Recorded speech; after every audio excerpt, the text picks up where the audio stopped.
Our space, our space, OneSpaceLove, my space. Welcome, Chris, to OneSpaceLove podcast. Thanks for coming on. Thanks for having me. Yeah. I'm really happy I could do this. I haven't really done anything like this before, so this is nice. You're going to be a pro. Just be yourself. Oh, yeah. It's fine. Could you introduce yourself to the community by answering the statement, I am? I am Sonny Smith. I'm a singer-songwriter from Sydney. And yeah, I've just entered into a new phase as an artist. I've been playing for a large portion of my life, but this is the first kind of solo venture what I've done. Yeah. Beautiful. Because I want to go back to being the first solo venture. From memory, we met, it feels like around a year ago. It feels like this time last year you were supporting Declan Kelly around, I think it was Marrickville in Sydney. And Declan invited me to come along. And I saw you support him and I was just captivated by your performance, and really, you really held your space. And he kept mentioning that it was I think it was one of your first times doing a solo. Was it one of your first solo performances? Yeah. Was this the Bobby Alou one, or was this in... Oh, I'm sorry. It was Bobby Alou. I'm sorry. You're absolutely right. No. Declan Kelly was in the audience. Yes. He played drums for Bobby, which he's been doing a bit. Yeah. Yes. Yeah. See, I said from memory a year ago. It's like I have to go back into the memory. No, Bobby invited me, and yes, Declan was on stage playing drums, and Declan mentioned to me that it was a first time for you playing, but you didn't come across like that on the stage at all. Yeah. Yeah, I guess. Yeah, it was my first kind of solo performance as that sort of artist, but I've been playing in a lot of bands for a long time. So like Carver Kings, and had another band called Yeti Calzone, had another band, and then Caravan of Sun recently in the last year and a half, I think now. So yeah, I've been performing for a long time, but it was very different doing that sort of thing. Like takes a lot to get used to that feeling up there by yourself, you know. Yeah, I mean, the bands that you've just mentioned that you've been touring with, I really want to go into that. I mean, just to be up in that kind of presence is, you know, takes a lot of energy. But how do you differentiate that to, as you're saying, actually standing in your own power, which you're about to launch Sonny Smith, the solo project, and the new song Ziggy? How was that, standing in your own light and performing? Yeah, it's pretty weird. It was very weird because I'm not really the most confident person ever. So it was pretty strange when you don't have those people to kind of lean on in that sense, because when you're playing as a group, it's kind of like you're a team, and it's like you're all in this together, and things happen, things go wrong, things are amazing. So it was pretty weird standing there in my own kind of world and then trying to create something out of that. Yeah. But it was exciting. Yeah, and I think you did a cover of Homeland and Sea by Trinity Roots. I mean, one of my all-time favorite songs, and your cover was just, I was like, please record this cover. It was so beautiful. I love that song so much. Yeah. I always play that one because it's really close to my heart. And I know people, if they don't know it either, like they will enjoy that experience because it's such a nice song. Yeah, it really felt like it was coming from the heart when you performed that. Yeah. I love that tune. So let's go now. Where did music begin for you as a passion, and how did you get to then journey to be playing with the Caravan of Sun and, you know, the Carver Kings? How did you get there? Well, it started from school. So I was in high school playing bass. That was my thing. I was never really a singer or anything else. I did play piano a bit, but it started from bass, and I just started the band the Carver Kings was with my brother and a good schoolmate he was in school with too. So it kind of started from there, and I was really young to be like playing in pubs and venues and stuff. I think I was 16, so I used to have to sneak into venues and do that sort of thing. So that's where it kind of started for me. And then we wrote songs with that band, and yeah, it just bloomed from that, really. Playing bass and then trying everything else after that. Mm-hmm. Mm. And was there something that began your inspiration to pick up the bass guitar? Was there a person that inspired you? And it sounds like your brother's musical as well. Yeah. My brother's an amazing songwriter. Yeah, really great. I think it was early on he was learning guitar, and he got a guitar actually from our neighbor who's a Luther, and he's passed away now. He was a really lovely guy, but he made my brother a guitar, and I just thought that was such a special thing. So yeah, and he still has that guitar here. But that kind of inspired me to learn. I did learn piano after that as a kid, and then I thought, I'm like, oh, it's not cool enough at the time, but I regret that. It was cool. Yeah. So I've kind of, yeah, that's where it came from. I think it was my brother, and then the bass guitar was a thing. I actually found a like a little advert on a pole near my school, like a number on the pole, and it ended up being Luke Cara from Caravana Sun. Well, that's important to mention. Yeah, so that kind of happened as well, and I learnt bass from him, and he taught me a lot of stuff and a lot of my taste in music for like, I think it was just over 10 years maybe. I think he was teaching me. Yeah, and then we just became mates, and we'd go surfing and do all stuff together. Now we're just friends, which is really strange, but we're old enough now that it's feels so normal. Yeah. And so is that how you transitioned into playing with the Caravana Sun? Yeah, that's kind of how it transitioned. And I always would go away with them and help them and like kind of roadie and just hang out with them when I was younger. Mm-hmm. And it kind of I filled in for a few gigs, and then it just became a thing. It wasn't really spoken about until later, and then it was like, oh, I guess I'm playing for you guys now. And it felt very organic and stuff because we've been good friends for a long time, and it was great. Yeah, it's been a great journey. And you worked with an incredible producer with the Caravana Sun that works with Cat Empire. Is that right? I think that was just before my time, like literally probably years before. But I do know Shram, and he's done a lot of amazing things with some of my other friends who are also as well. But yeah, so sick. I think they went down to Melbourne for that one. Mm-hmm. And I'm noticing your T-shirt, Lime Cordial. Yeah, that was just a random pick, but yeah. This is one of the bands that you've supported along the journey as well. Like, tell us about like John Butler, Birds of Tokyo, Beautiful Girls.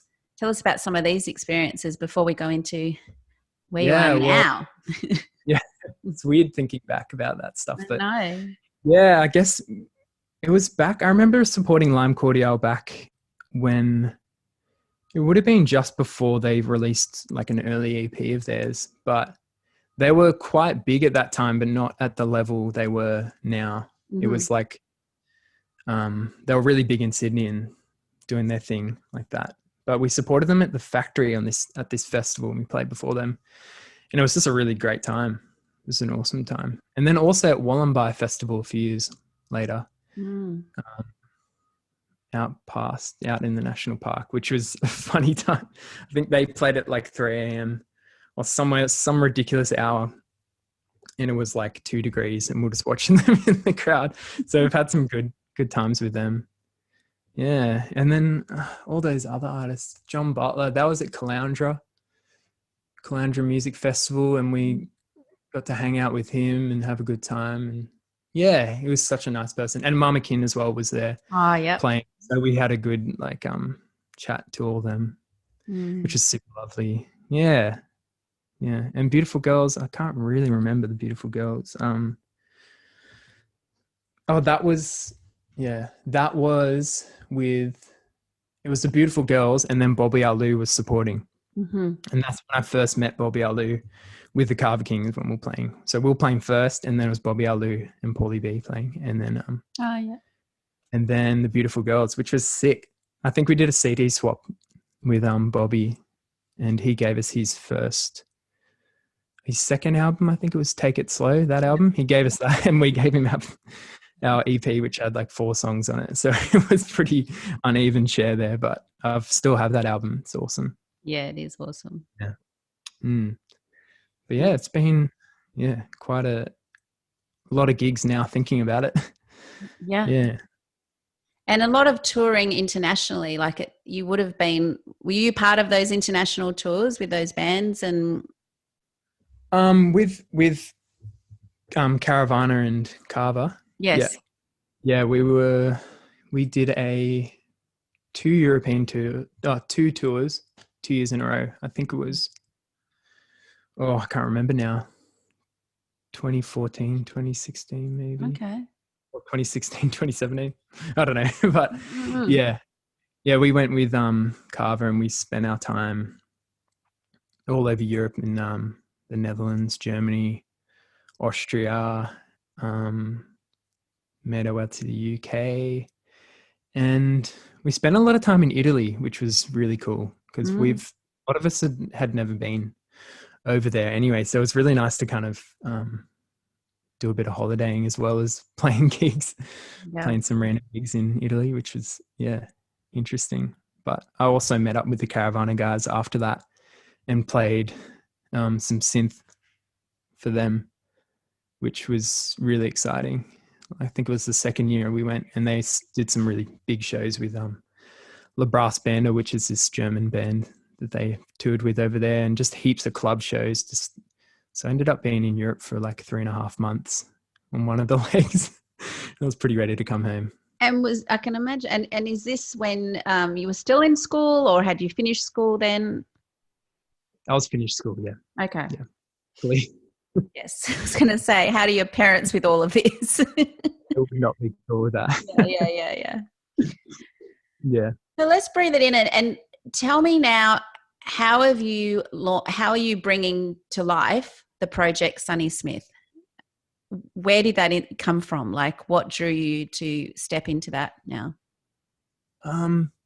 It was kind of a bit of a leap where I had a few songs that you're always kind of writing sometimes when you're an artist, you're just doing your thing. But I just thought it's very different to what would be suited for the bands I was in at the time. So I was like, I just messaged Declan Kelly, and I thought it would be sick to have him drum on these songs. And because I've played gigs with him for years and years, and he was a good friend of mine. So I just thought, like, why not get my favorite drummer ever to play on these tunes? And then it ended up, he was like, well, why don't I help you like songwrite and produce these tunes? So we ended up going to his studio in Surrey Hills. Yes. And it just kind of happened. We just wrote a song. I showed him a song and he helped me with it, and then ended up doing like a whole heap. I think we ended up with like now maybe 9 songs or something like that. And it's been over a course of a while. But it's been sick. And such a strange thing to happen, but it just like organically happened, and I was really happy that he was willing to help me. And it's been great. And that's kind of what it how it bloomed a bit with that. Yeah. And tell me about the songwriting, like where do you draw upon this, and how do you get into the space to let the songs come through? Yeah. With that, it's kind of hard. I feel like once I have a solid topic to talk about, or even like an experience that has been interesting or usually quite like melancholy and sadder songs are easier to write for me, and I'm sure it is for a lot of people I've heard. But yeah, usually it's from a place of like maybe there's a bit of anxious energy and sadness, but I just direct that into writing or music, and that kind of really can help me understand those feelings most of the time. Let's just say that again, because it's that is such an important point that you've just reflected on there. I don't know if you've even reflected on that before, but it's like you literally are transmuting that anxiety emotion into your art. Hmm. Mm. Yeah, I didn't even realize I was doing it, to be honest. Mm. But it was a very freeing kind of feeling doing that. Mm. And you don't, it's like one of those things you don't realize how much you need it until you've done something like that. You're just like, I rely a lot on that, even just for my own Mental health. mental health. Yeah, exactly. Mm. So yeah, a lot of the songs are written like that, but yeah, a lot of the songs, which is funny, but it's I'm not particularly a sad person, but everyone has those moments, so it's good to have that avenue. Yes. Mm. That Yeah. outlet. I mean, some people meditate, some people do yoga, some people are sportsmen, and this is your form of expression and release. Yeah. And I'm loving your studio. Is this your space where you create? Yeah. I love it as well. It's Love sick. it. Yeah. Um, The plants yeah, are a great addition. plants are a big part of the energy. Yeah. But yeah, I just kind of, this is where I do a lot of my writing and production stuff. I usually do a lot of the production stuff and then bring a full song in to Declan or whatever. But yeah, there's a lot of gear in here and a lot of stuff I use for touring, like this keyboard and rack unit and an old tape machine that I got not long ago, which is really beautiful. I love that tape machine. Yeah. Tape warmth and stuff. But yeah, I think it's really good to surround yourself in that. This is in my bedroom as well. So it's like literally I wake up and then start listening to music or making music. So it's really lovely to have a space like this. Yeah. It's your I love space. it. And Yeah. tell me about your love for plants. Yeah. Well, it's a big love. Yeah, I had too many in here at one point and it got a bit like dank and not nice. So I had to move them around the house. But yeah, I think it's really good in a creative zone to have plants as well and stuff growing and changing constantly because or else you're just in a box. But if you have something really nice happening in the meantime when you're working, it's nice. But yeah, it gets to get a bit Reminds you of change. yeah, Mm. definitely. Yeah, it's great. Mm. When you talk about Declan coming in as a mentor and working with you at this time, when you described one of the songs I think it was Ziggy actually, it came through you in one take. So let's just give him a little bit of a highlight. How is it working with Declan and that experience of you two, letting your baby, handing it over and sharing that with him? Yeah, it's a weird experience being like completely transparent with someone like that and just letting them know where that song comes from as well. But it was beautiful. It was awesome. I kind of brought the song in pretty close to done, but there wasn't a second verse and there was a few elements that weren't fully there, but we knew there was something like special even before we started working on it. And then I always wanted to have a song that had like a really constant drum beat and it just didn't really change, like kind of like Kurt Weill or Neil Young-esque sort of music that would just, have that sort of music you can put on and just listen to in the background and just enjoy, whether it's loud or soft or whatever. Like I just like that sort of music. So he laid down that drum beat, and I was just at the desk, like at the control desk, pressing play. So he laid it down as like a guide track so I could play over it and lay everything else down. And he just played it. And I was just looking at him like near the end of the song and being like, I was playing the song in my head. I'm like, yeah, and then clicked and then just gave him a hand, and then we ended it. And that ended up being the actual take of the song, which is really weird. Very rare and incredible. It. Yeah. It's so weird. We were kind of like listening to it, and then once we had all the other layers on top, we're just frothing so much on the feeling of that beat, and we're just like, why change something that's already good? Yeah. And that's something he's really amazing at, is getting those magic moments, especially on his core instrument, which is drums. He can really find that pocket and that groove that's quite rare to get, I think, these days with some drummers. But it's really nice to have someone who's so in tune with that. And we were really like in tune with each other, which was really great.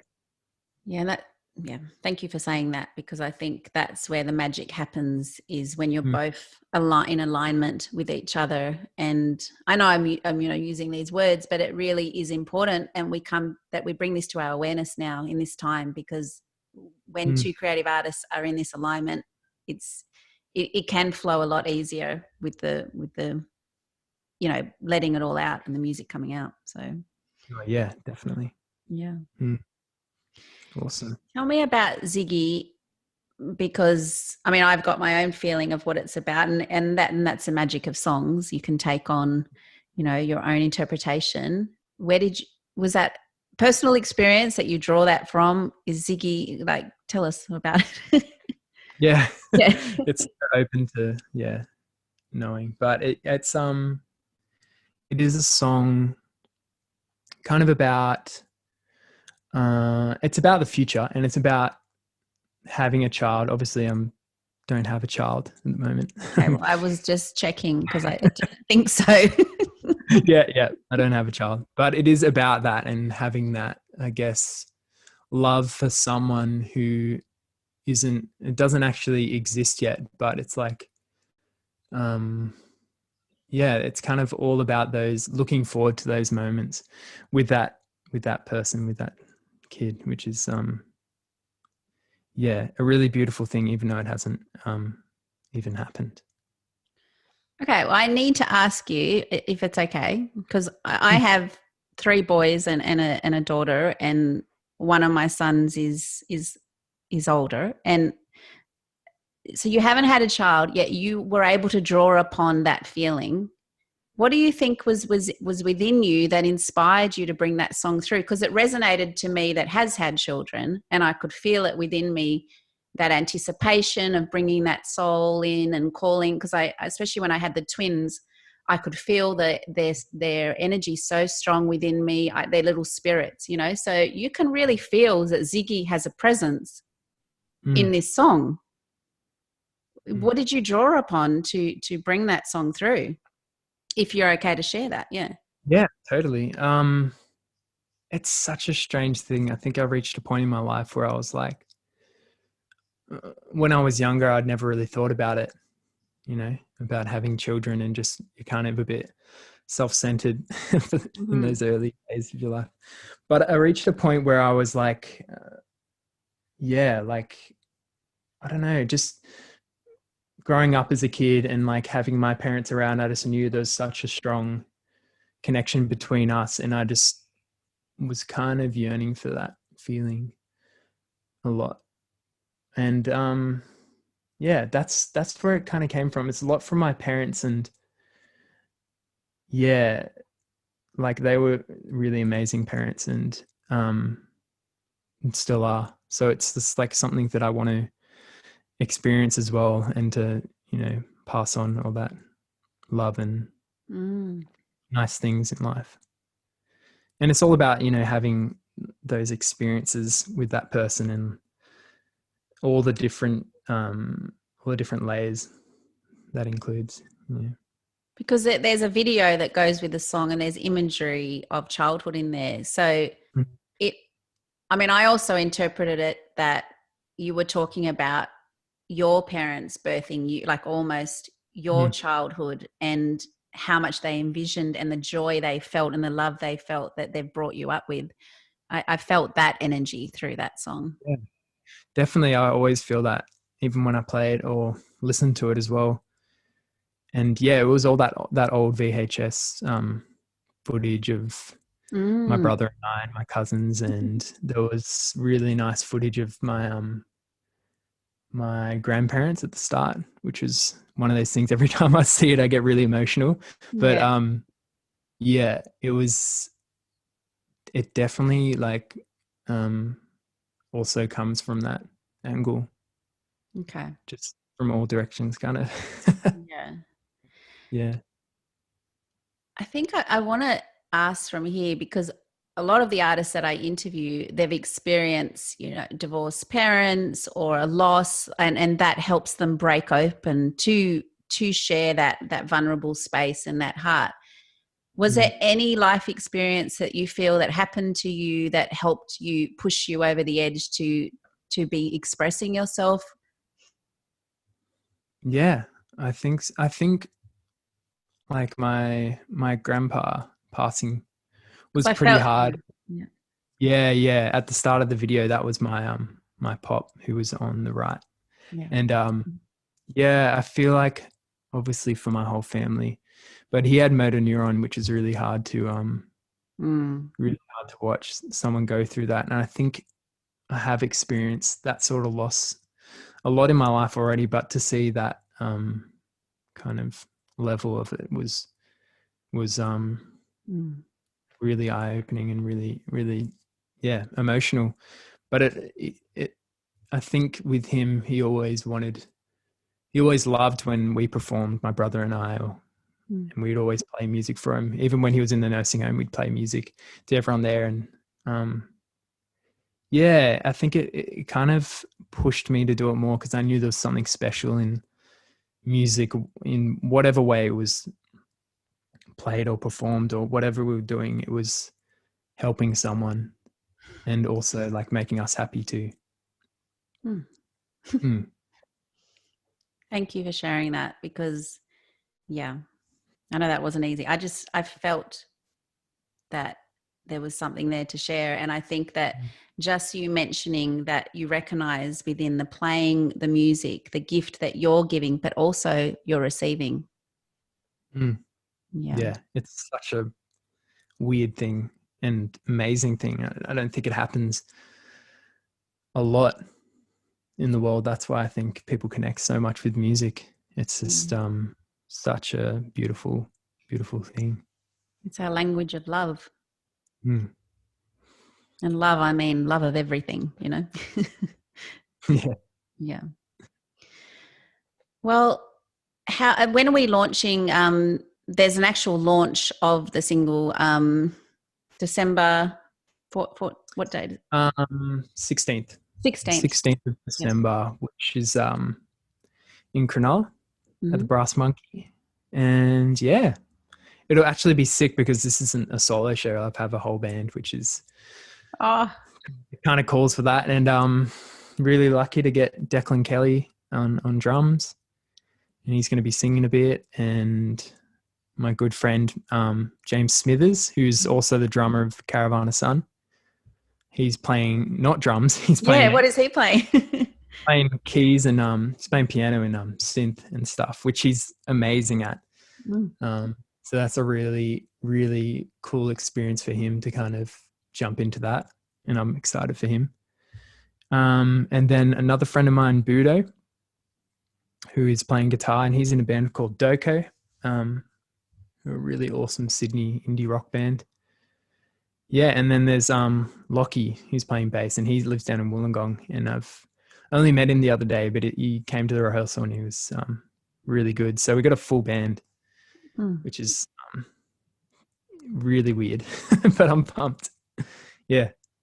It's not weird. It's incredible full circle for you. It sounds like you've had Yeah. such a journey, and these people are here standing by you, supporting you. That's Mm. it's exciting. Yeah. Yeah, it is. And I'm like not used to, I don't know, I'm used to supporting other people. I obviously like love performing and stuff like that, but I'm used to having that role. So it's really cool when people are learning your songs and um adapting them and doing their thing with them. It's just such a fun thing to be able to do, and I'm really pumped for it. So this will be the first time we've Mm. done it together. So we've only had one rehearsal, so it should be fun. It will be magic. Yeah. And it It'll is be good. about like stepping in and actually being the master of the ship rather than being part of the crew. Like you're actually now stepping in to be the master of the ship. Yeah, it's such a weird crossover. Like I've been playing a lot with Caravana and just playing keys and doing my thing, and that's really fun. But it's like when you hit the stage and you're a bit more of a focus than like maybe other people, it's just such a more nerve-wracking experience. But it's really cool. I'm ready for this like next little stage. Yes, that's what I want you to say. Yeah, I want to do it more. It's just like getting that confidence. Mm. Yeah. And how have you found this experience with all your, supporting of the touring all around the world would have all come to a standstill? I think if I read it right, the Caravana Sun were about to go on a big tour when all this happened and they had to all go to standstill, and they release Charlie, was it called, the song? Yep. Mm-hmm. Yep. That Which, was the first song I did with them actually. Yeah. okay. So how you've been busy during this experience. Yes. Very busy. Yeah. But yeah, it's yeah, obviously strange for everyone, but like, yeah, we were just about to go away to Europe for a few months and Mm-hmm. do our thing. And yeah, it was like it was so weird because we had like all these new songs on the horizon and it was looking really up. We came off like a really big tour in WA and we played Nanup and did some really sick shows. And then it just after that it was just like nothing. And yeah, it made everyone think a lot. Mm. And everyone in the band had their own battles with it. But personally, I was cool. I was all right. I was writing heaps of music and just focusing my energy on that. And yeah, I feel like I was lucky to be in the position I was, to be like still have work and to be able to write music here. Yeah. That's what I was going to ask you. Do you have a day job that balances out your music passion? Yeah, actually I tutor. I do guitar lessons, bass lessons, and piano. So Beautiful. yeah, it's quite a few things. And I also work occasionally at the bowling club, at a few bowling clubs all over where I am. It's pretty different actually, like cutting grass. But yeah, yeah, I actually really enjoy it. I like doing stuff that's like different to music. Well, And cutting then grass, you're around your greenery. yeah, it's just really nice. It's Yeah. just during this weather, it's horrible. I'm actually working tomorrow morning, and I'm hoping it's not too hot because Yeah. it's really hectic. Yeah. But yeah, I enjoy that a lot. Yeah. Beautiful. Mm. I will share all the links and we will share the event and the clip to Ziggy. And I'm hoping to be at the show to support you as well. It'd be wonderful to come along. Yeah. Can you share a live song with us? Do you want to share a little snippet of Ziggy, or what do you feel to share? Yeah. Whatever you want. I can play this whole song if you want, or whatever you want. I'm all good. Play Homeland and Sea. No, play Ziggy. I would. Yeah. Yeah. Good. Yeah, I'm pretty much ready. I just need to do something. Okay. Put some liquid confidence on my voice. There we go. Can you hear that? Mm-hmm. Great.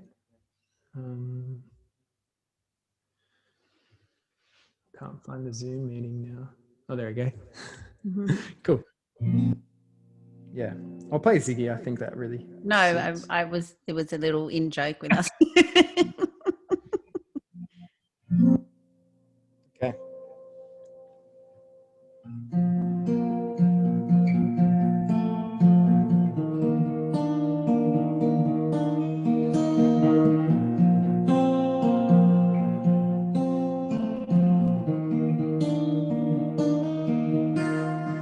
Ziggy, can't wait to see your face with a smile that gives me faith. Everything will be okay. I'm sorry that we haven't ever met. I know we'll get along. I'll just sit and wait. Until then, we'll plant the seed.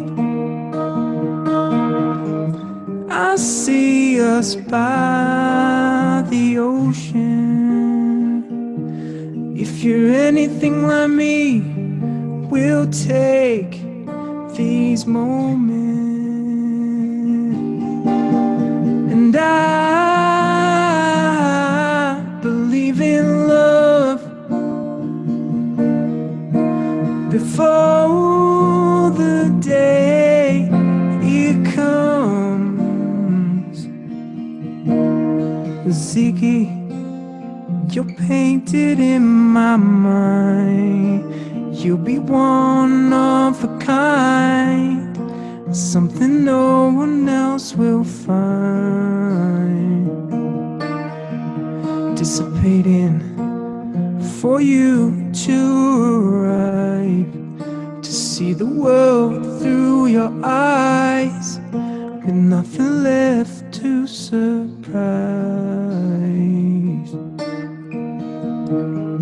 I see us by the ocean.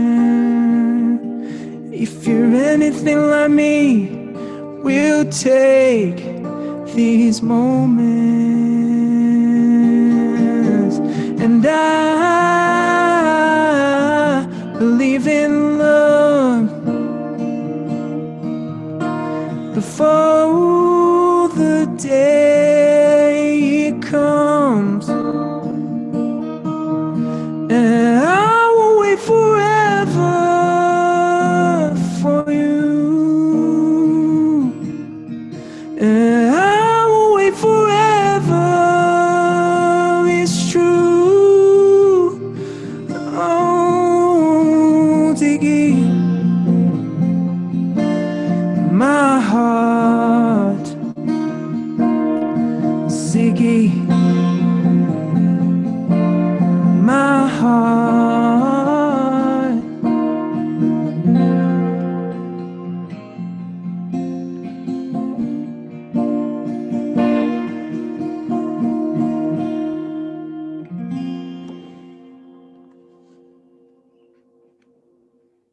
Sweet. Oh, you. it's just, yeah, I got a little bit teary. I believe in love. Yeah, I do. Yeah. Can really feel it. I wish you all the best with the release of Sonny Smith, because it's really your truth, and it's inspiring to witness. Thank you so much. Thank you for doing this, and I really appreciate all your kindness and all your everything you're doing. So thank you.